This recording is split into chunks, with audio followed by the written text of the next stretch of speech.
ये फ्री में देंगे, ये फ्री में देंगे, ये फ्री में देंगे। तुम्हारे बाप का पैसा है ये, पैसा जनता के टैक्स का है और फ्री में तुम दोगे।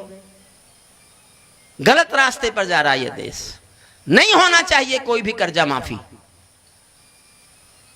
मुफ्तखोरियों की ज्यादा तादाद बढ़ाना बंद करो, गैर जरूरी लोगों की इमदाद बढ़ाना बंद करो। घर बैठे इमदाद मिली तो कर्म त्यागना सीख गए, हट्टे कट्टे चौराहों पर भीख मांगना सीख गए, हट्टे कट्टे चौराहों पर भीख मांग।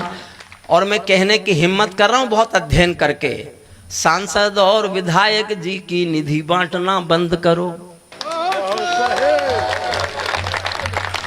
मेरा समर्थन करो, करवा तो मैं सब लूंगा सरकार से, सब करवा लूंगा, क्योंकि मुझे सत्ता का हिस्सा नहीं बनना तो मैं कुछ भी करवा सकता हूं। मेरा समर्थन करो बस।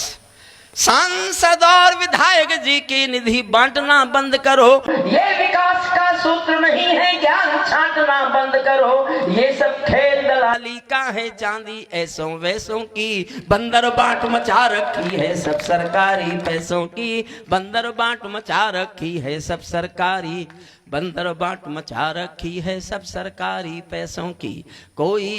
कोई कश्मीरी घाटी में अलगावी स्वर लेता है, कोई ड्रैगन की धमकी की रोज दुहाई देता है। और दो पंक्तियां, कोई रामचरितमानस की पावनता पर थूक गया।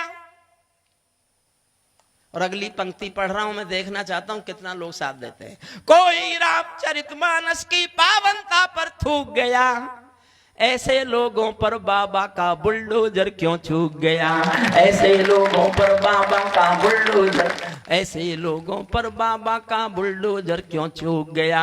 कोई मिलावट का दोषी है पूजा के प्रसादों में, कोई खंजर घोंप रहा है भारत की बुनियादों में, कोई खंजर घोंप रहा है भारत की बुनियादों में। मैं इन देशद्रोहियों का मिट जाए खेल चाहता हूं, मैं इन देशद्रोहियों का मिट जाए खेल चाहता हूं। मैं दिल्ली के अंतस में सरदार पटेल चाहता हूं, मैं दिल्ली के अंतस में सरदार पटेल। अंतिम छंद और सुन लीजिए। इस सवाल का उत्तर क्या है, ये न्याय सबके लिए।